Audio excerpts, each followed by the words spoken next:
ಎಲ್ಲರಿಗೂ ನಮಸ್ಕಾರ. ನಾನು ನಿಮ್ಮ doctor B K Ram Praveen, Janata Ayurveda Hassan. ಓಂ ನಮಾಮಿ ಧನ್ವಂತರಿಂ ಆದಿದೇವಂ ಸುರಾಸುರೈರ್ವಂದಿತ ಪಾದಪದ್ಮಂ ಲೋಕೆ ಜರ ಋಗ್ಭಯ ಮೃತ್ಯುನಾಶಂ ಧಾತಾರಮೇಶಂ ವಿವಿಧೌಷಧೀನ ಧನ್ವಂತರಿ ರಮಾನಾಥಂ ಸರ್ವರೋಗ ನಿವಾರಕಂ ಆಯುರ್ವೇದ ಪ್ರವರ್ತಾರಂ ವಂದೇ ಪೀಯೂಷದಾಯಕಂ. ಸರ್ವೇ ಜನಃ ಸುಖಿನೋ ಭವಂತು, ಸರ್ವೇ ಸಂತು ನಿರಾಮಯಃ. ಓಂ ಶಾಂತಿ ಶಾಂತಿ ಶಾಂತಿ. ವೀಕ್ಷಕರೇ, ಇವತ್ತಿನ ವಿಷಯ ಅರುಚಿ ಅಂತಂದರೆ ರುಚಿ ಹಿಡಿಸ್ತಲೇ ಇರ್ತಕ್ಕಂತಹದ್ದು. ಕೆಲವೊಬ್ಬರು ಬರ್ತಾರೆ ಆಸ್ಪತ್ರೆಗೆ ಬಂದು, ಡಾಕ್ಟ್ರೇ ನಾನು ಊಟ ಮಾಡೋದು ನನಗೆ ಸೇರ್ತಾನೆ ಇಲ್ಲ, ಆಹಾರ ರುಚಿ ಹಿಡಿಸ್ತಾ ಇಲ್ಲ, ಹುಳಿ ಉಪ್ಪು ಖಾರ ಯಾವ ಟೇಸ್ಟು ನಮಗೆ ಗೊತ್ತಾಗ್ತಾ ಇಲ್ಲ, ಆಹಾರದ ಬಗ್ಗೆ ನನಗೆ ಮನಸ್ಸೇ ಇಲ್ಲ, ಹೀಗೆ ಹಲವಾರು ಜನರು ಈ ಒಂದು ರೀತಿಯನ್ನು ಹೇಳ್ತಾರೆ. ಇದಕ್ಕೆ ಕಾರಣ ಏನು, ಇದರ ಲಕ್ಷಣಗಳೇನು, ಇದರ ವಿಧಗಳು ಯಾವುದು, ಇದಕ್ಕೆ ಯಾವ ರೀತಿ ಪರಿಹಾರವನ್ನು ಕಂಡುಹಿಡ್ಕೋಬೇಕು ಅನ್ನೋದನ್ನು ಇವತ್ತಿನ ಸಂಚಿಕೆಯಲ್ಲಿ ತಿಳಿಸ್ಕೊಡ್ತೀನಿ. ಆಧುನಿಕ ವೈದ್ಯ ಪದ್ಧತಿಯಲ್ಲಿ, ಮಾಡರ್ನ್ ಮೆಡಿಸಿನ್ನಲ್ಲಿ ಈ ಟೇಸ್ಟ್ಲೆಸ್ನೆಸ್ ಅಥವಾ ಅರುಚಿ ಅನ್ನೋದನ್ನು ಕಾಯಿಲೆ ಅಂತ ಪರಿಗಣಿಸಿಲ್ಲ. ಅದನ್ನು ಯಾವುದೇ ಬೇರೆ ಒಂದು ಕಾಯಿಲೆಯ ಒಂದು ಸಿಂಪ್ಟಮ್, ಒಂದು ಲಕ್ಷಣ ಅಥವಾ ಕಾಂಪ್ಲಿಕೇಶನ್ ಅಂತ ಪರಿಗಣಿಸಿದ್ದಾರೆ. ಆದರೆ ಆಯುರ್ವೇದದಲ್ಲಿ ಇದನ್ನು ಒಂದು ಕಾಯಿಲೆ ಅಂತ ಪರಿಗಣಿಸಿದ್ದಾರೆ. ಇದಕ್ಕೆ ಕಾರಣ ಏನು, ನಮಗೆ ಅರುಚಿ ಆಗಬೇಕಾದ್ರೆ ಕಾರಣ ಏನು ಅಂತಂದರೆ, ನಮ್ಮ ದೇಹದಲ್ಲಿರ್ತಕ್ಕಂತಹ ದೋಷಗಳ ವೈಪರೀತ್ಯ ಆದಾಗ ಅಂತಂದರೆ, ಪ್ರಮುಖವಾಗಿ ಕಫ ದೋಷ ಹಾಗೂ ರಸಧಾತು ಅಂತಂದರೆ ಈ ಎರಡು ವೈಪರೀತ್ಯ ಆದಾಗ, ವ್ಯತ್ಯಯ ಆದಾಗ ಆಹಾರದಲ್ಲಿ ರುಚಿ ಹಿಡಿಸೋದಿಲ್ಲ. ನಮಗೆ ಜೀರ್ಣ ಆಗಬೇಕಾದ್ರೆ ಹೊಟ್ಟೆಯಲ್ಲಿ ಜಠರ ಅಗ್ನಿ ಚೆನ್ನಾಗಿರಬೇಕು ಅಂತಂದರೆ, ಅಗ್ನಿ ಚೆನ್ನಾಗಿರ್ಬೇಕಾದ್ರೆ ಅದ್ರ ಜೊತೆಗೆ ವಾಯುವಿನ ಪಾತ್ರವನ್ನು ಬಹಳ ಮುಖ್ಯ ಆಗಿರ್ತದೆ. ಹಾಗೆ ಈ ಅಗ್ನಿ ಚೆನ್ನಾಗಿರಬೇಕು ಅಂದರೆ ಗಾಳಿ ಚೆನ್ನಾಗಿ ಬೀಸಬೇಕಾಗ್ತದೆ. ಅದೇ ರೀತಿ ಹೊಟ್ಟೆಯಲ್ಲಿ ಇರ್ತಕ್ಕಂತಹ ಜಠರದಲ್ಲಿ ಇರ್ತಕ್ಕಂತಹ ಜಠರ ಅಗ್ನಿ, ಆ ಅಗ್ನಿ ಚೆನ್ನಾಗಿ ಕೆಲಸ ಮಾಡಬೇಕಾಗ್ತದೆ. ಅದ್ರ ಜೊತೆಗೆ ವಾಯು ಒಂದು ಸಹಾಯದಿಂದ ಜಠರ ಅಗ್ನಿ ಚೆನ್ನಾಗಿರ್ತದೆ. ಯಾವಾಗ ಈ ಅಗ್ನಿ ಮಾಂದ್ಯ ಆಗ್ತದೋ ಅಂದರೆ ಪಿತ್ತ ಕಡಿಮೆ ಆಗ್ತದೋ ಅಂಥ ಒಂದು ಸಂದರ್ಭದಲ್ಲಿ, ವಾಯುವಿನ ಒಂದು ವೈಪರೀತ್ಯ ಆದ ಸಂದರ್ಭದಲ್ಲಿ ಅಜೀರ್ಣ ಆಗ್ತದೆ, ಅಥವಾ ಈ ಒಂದು ಅಗ್ನಿ ಮಾಂದ್ಯ ಆದ ಸಂದರ್ಭದಲ್ಲಿ ರುಚಿ ಹಿಡಿಸೋದಿಲ್ಲ. ಈ ಒಂದು ಅರುಚಿಗೆ ಕಾರಣಗಳೇನು ಅಂತಂದರೆ, ನಾವು ತಗೊಳ್ತಕ್ಕಂತಹ ಆಹಾರದ ಒಂದು ಕಾರಣ ಇರಬಹುದು, ಹಾಗೂ ಅದರ ಜೊತೆಗೆ ಮಾನಸಿಕ ಕಾರಣಗಳಿರ್ತದೆ.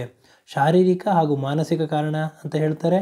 ಅದರಲ್ಲಿ ಪ್ರಮುಖವಾಗಿ ಆಹಾರದಲ್ಲಿ ನಾವು ಅತಿಯಾಗಿ ಆಹಾರವನ್ನು ಸೇವನೆ ಮಾಡೋದ್ರಿಂದ, ಹಾಗೂ ಅದರ ಜೊತೆಗೆ ಆಯಿಲ್ ಅಂತಂದರೆ ಜಿಡ್ಡಿನಂಶ ಇರ್ತಕ್ಕಂತಹ ಆಹಾರ ಪದಾರ್ಥಗಳನ್ನ ಅತಿಯಾಗಿ ಸೇವನೆ ಮಾಡೋದ್ರಿಂದ ಈ ಒಂದು ಅರುಚಿ ಒಂದು ಆಗ್ತದೆ.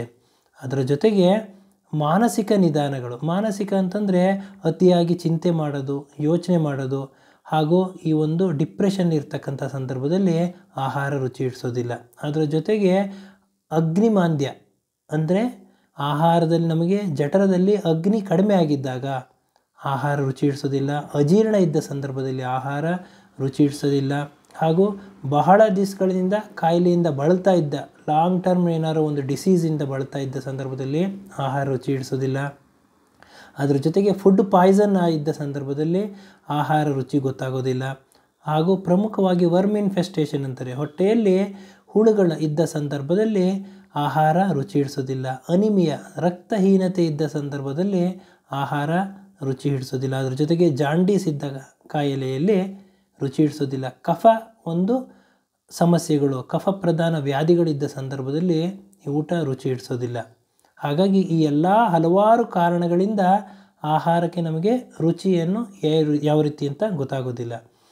ಇದನ್ನು ಆಯುರ್ವೇದದಲ್ಲಿ ಅರುಚಿ ಅಂತ ಕರೀತಾರೆ, ಅಭಕ್ತ ಛಂದ ಅಂತಾರೆ, ಹಾಗೂ ಇದನ್ನು ಭಕ್ತ ದ್ವೇಷ, ಅನನ್ಯಾಭಿಲಾಷ, ಹೀಗೆ ಹಲವಾರು ಹೆಸರುಗಳಿಂದ ಇದನ್ನು ಕರೀತಾರೆ. ಅಂದರೆ ಊಟ ರುಚಿ ಹಿಡಿಸ್ತಲೇ ಇರೋದು, ರುಚಿ ಗೊತ್ತಾಗ್ದಲೇ ಇರೋದು, ಆಹಾರ ತಗೊಳ್ಬೇಕಾದ್ರೆ ಮನಸ್ಸೇ ಇಲ್ದಲೇ ಇರ್ತಕ್ಕಂಥದ್ದು, ಈ ಎಲ್ಲ ಹಲವಾರು ಇದರ ಒಂದು ಲಕ್ಷಣಗಳು. ಇದರಲ್ಲಿ ಎಷ್ಟು ವಿಧಗಳಿದೆ ಅಂದರೆ, ಪ್ರಮುಖವಾಗಿ 5 ವಿಧಗಳಿದೆ. ವಾತಜ ಅರುಚಿ, ಪಿತ್ತಜ ಅರುಚಿ, ಕಫಜ ಅರುಚಿ, ಸನ್ನಿಪಾತಜ ಅರುಚಿ ಹಾಗೂ ಆಗಂತುಜ ಅರುಚಿ. ಅಂತಂದರೆ ದೇಹದಲ್ಲಿ ವಾಯು ವಿಕೋಪ ಆಗಿದ್ದ ಸಂದರ್ಭದಲ್ಲಿ ರುಚಿ ಹಿಡಿಸೋದಿಲ್ಲ, ಪಿತ್ತ ವಿಕೋಪ ಆಗಿದ್ದ ಸಂದರ್ಭದಲ್ಲಿ ರುಚಿ ಹಿಡಿಸೋದಿಲ್ಲ, ಕಫ ವಿಕೋಪ ಆಗಿದ್ದ ಸಂದರ್ಭದಲ್ಲಿ ರುಚಿ ಹಿಡಿಸೋದಿಲ್ಲ. ವಾಯು, ಪಿತ್ತ, ಕಫ ಈ 3 ದೋಷಗಳು ವಿಕೋಪ ಆಗಿದ್ದ ಸಂದರ್ಭದಲ್ಲೂ ರುಚಿ ಹಿಡಿಸೋದಿಲ್ಲ. ಹಾಗೂ ಆಗಂತುಜ ಅಂತಂದರೆ ಹೊರಗಿನಿಂದ ಅಂದರೆ ನಾವು ಮಾನಸಿಕವಾಗಿ ಏನಾದರೂ ಯೋಚನೆ ಮಾಡ್ತಾಯಿದ್ರೆ, ಚಿಂತೆ ಮಾಡ್ತಾಯಿದ್ರೆ, ಈ ಎಲ್ಲ ಹಲವಾರು ಮಾನಸಿಕ ಕಾರಣಗಳಿಂದನೂ ರುಚಿ ಹಿಡಿಸೋದಿಲ್ಲ. ಹಾಗಾದರೆ ಈ ವಾಯು ವಿಕೋಪ ಆಗಿದ್ದ ಸಂದರ್ಭದಲ್ಲಿ ರುಚಿ ಹಿಡಿಸೋದಿಲ್ಲ ಯಾವ ರೀತಿ ಲಕ್ಷಣಗಳು ಕಾಣಿಸ್ಕೊಳ್ತದೆ ಅಂದರೆ, ನಾವು ಬಾಯಿನಲ್ಲಿ ಒಂಥರ ಒಗರು ಆಸ್ಟ್ರಿಂಜೆಂಟ್ ಅಂತ ಹೇಳ್ತಾರೆ. ಈ ಒಗರು ಒಂದು ಫೀಲ್ ಇರ್ತಕ್ಕಂಥ ಒಂದು ಸಾಧ್ಯತೆಗಳು ಹೆಚ್ಚಿರ್ತದೆ. ಹಾಗೂ ಪಿತ್ತ ಇದ್ದ ಸಂದರ್ಭದಲ್ಲಿ ಬಾಯಿಯಲ್ಲಿ ಸ್ವಲ್ಪ ಹುಳಿ ಹಾಗೂ ಕಹಿ ಇರ್ತಕ್ಕಂಥ ಅನುಭವ ಆಗ್ತದೆ. ಕಫ ಒಂದು ಅರುಚಿ ಇದ್ದ ಸಂದರ್ಭದಲ್ಲಿ ಈ ಒಂದು ಉಪ್ಪು ಹಾಗೂ ಸಿಹಿ ಒಂದು ಟೇಸ್ಟ್ ಒಂಥರ ಬಾಯಿ ಒಗರಾಗ್ದಂಥ ಉಪ್ಪು ಆಗ್ದಂಗೆ ಆಗೋದು, ಅದ್ರ ಜೊತೆಗೆ ಸಿಹಿ ಅನಿಸ್ದಂಗೆ ಈ ರೀತಿ ಎಲ್ಲ ಅನಿಸ್ತದೆ. ಹಾಗೂ ಆಗಂತುಜದಲ್ಲಿ ಮಾನಸಿಕ ಕಾರಣಗಳಿಂದ ಚಿಂತೆ, ಭಯ, ಶೋಕದಿಂದ ಈ ಅರುಚಿ ಆಗ್ತದೆ. ಹಾಗಾದರೆ ಈ ಅರುಚಿ ಅಂತಂದರೆ ಟೇಸ್ಟ್ಲೆಸ್ನೆನ ಯಾವ ರೀತಿ ನಾವು ಪರಿಹಾರ ಮಾಡ್ಕೋಬೇಕು ಅಂತಂದರೆ, ಪ್ರಮುಖವಾಗಿ ನಾವು ತಗೊಳ್ತಕ್ಕಂಥ ಆಹಾರದಲ್ಲಿ ನಾವು ಸರಿಯಾದ ಸಮಯಕ್ಕೆ ಆಹಾರ ತಗೊಳ್ಳೋಕ್ಕೆ ಒಂದು ಮನಸ್ಸು ಮಾಡಬೇಕು. ಅದರ ಜೊತೆಗೆ ಆಹಾರದಲ್ಲಿ ನಾವು ಯಾವ ಒಂದನ್ನು ಸೇರಿಸ್ಬೇಕಾಗ್ತದೆ ಅಂತಂದರೆ, ಪ್ರಮುಖವಾಗಿ ಶುಂಠಿ, ಕಾಳುಮೆಣಸು, ಸೈಂಧವ ಲವಣ, ಜೀರಿಗೆ, ಪುದೀನ, ಈ ಎಲ್ಲ ಒಂದು ದ್ರಾಕ್ಷಿ, ಈ ಎಲ್ಲ ಒಂದು ಪದಾರ್ಥಗಳನ್ನ ಆಹಾರದಲ್ಲಿ ನಾವು ಸೇವನೆ ಮಾಡೋದ್ರಿಂದ ಈ ಅರುಚಿ ಸಮಸ್ಯೆ ನಿವಾರಣೆಯಾಗ್ತದೆ. 200 ml ಇಂದ 1/4 ಲೀಟ್ರನ್ನ ನೀರು ತಗೊಂಡು ಆ ನೀರಿಗೆ 2 ಎಸಳು ಬೆಳ್ಳುಳ್ಳಿಯನ್ನು ಚೆನ್ನಾಗಿ ಜಜ್ಜಿ ಅದರ ರಸವನ್ನು ಹಾಕಬೇಕು. ಅದರ ಜೊತೆಗೆ ಅರ್ಧ ಚಮಚ ನಿಂಬೆ ರಸ ಹಾಕಿ ಚೆನ್ನಾಗಿ ಕಲಕಿ ದಿನಕ್ಕೆ 1 ಬಾರಿ ಹಂಗೆ ಇದನ್ನು ಕುಡಿಯೋದ್ರಿಂದ ಈ ಬಾಯಿ ಅರುಚಿ ಸಮಸ್ಯೆ ನಿವಾರಣೆಯಾಗ್ತದೆ. ಹಾಗೂ ಪುದೀನದ ಚಟ್ನಿ ಮಾಡಿಕೊಂಡು ಆಹಾರದಲ್ಲಿ ಸೇವನೆ ಮಾಡೋದ್ರಿಂದ ಅರುಚಿಯ ಸಮಸ್ಯೆ ನಿವಾರಣೆಯಾಗ್ತದೆ. ಬಾಯಿಯಲ್ಲಿ ಜೀರಿಗೆ ಅಗಿಯೋದ್ರಿಂದ ಹಾಗೂ ಆಹಾರದಲ್ಲಿ ಸೈಂಧವ ಲವಣವನ್ನು ಹಾಕ್ಕೊಂಡು ನಾವು ಸೇವನೆ ಮಾಡೋದ್ರಿಂದ ಈ ಅರುಚಿ ಸಮಸ್ಯೆ ನಿವಾರಣೆಯಾಗ್ತದೆ. ಆಹಾರದಲ್ಲಿ ಶುಂಠಿ, ಕಾಳುಮೆಣಸು, ಈ ಪುದೀನ, ಸೈಂಧವ ಲವಣ, ಈ ಎಲ್ಲ ಒಂದು ಪದಾರ್ಥಗಳನ್ನ ಆಹಾರದಲ್ಲಿ ನಾವು ಮಿಶ್ರಣ ಮಾಡಿಕೊಂಡು ವಿವಿಧ ಖಾದ್ಯಗಳ ಥರಲ್ಲಿ ನಾವು ಮಿಶ್ರಣ ಮಾಡಿಕೊಂಡು ಸೇವನೆ ಮಾಡೋದ್ರಿಂದ ಅರುಚಿ ಸಮಸ್ಯೆ ನಿವಾರಣೆಯಾಗ್ತದೆ. ಪ್ರಮುಖವಾಗಿ ಚಿಂತೆ, ಶೋಕ, ಭಯ, ಆತಂಕ, ಡಿಪ್ರೆಷನ್, ಈ ಎಲ್ಲ ಮಾನಸಿಕ ನಿಧಾನಗಳು ಅಂದರೆ ಮಾನಸಿಕ ಕಾರಣಗಳಿಂದ ನಾವು ದೂರ ಇರಬೇಕಾಗ್ತದೆ. ಆದಷ್ಟು ಮನಸ್ಸು ಪ್ರಸನ್ನವಾಗಿಟ್ಕೊಂಡಿರಬೇಕು, ಆಧ್ಯಾತ್ಮದ ಮೊರೆ ಹೋಗಬೇಕು. ಹಾಗೂ ಈ ಮನಸ್ಸು ಪ್ರಸನ್ನವಾಗಿದ್ದ ಸಂದರ್ಭದಲ್ಲಿ ನಮಗೆ ಆಹಾರ ಸೇವಿಸಕ್ಕಂತಹ ಮನಸ್ಸು ಬರ್ತದೆ. ಅದರ ಜೊತೆಗೆ ಜೀರ್ಣಾಂಗ ಸಮಸ್ಯೆ ಇದೆಲ್ಲ ನಿವಾರಣೆಯಾಗ್ತದೆ.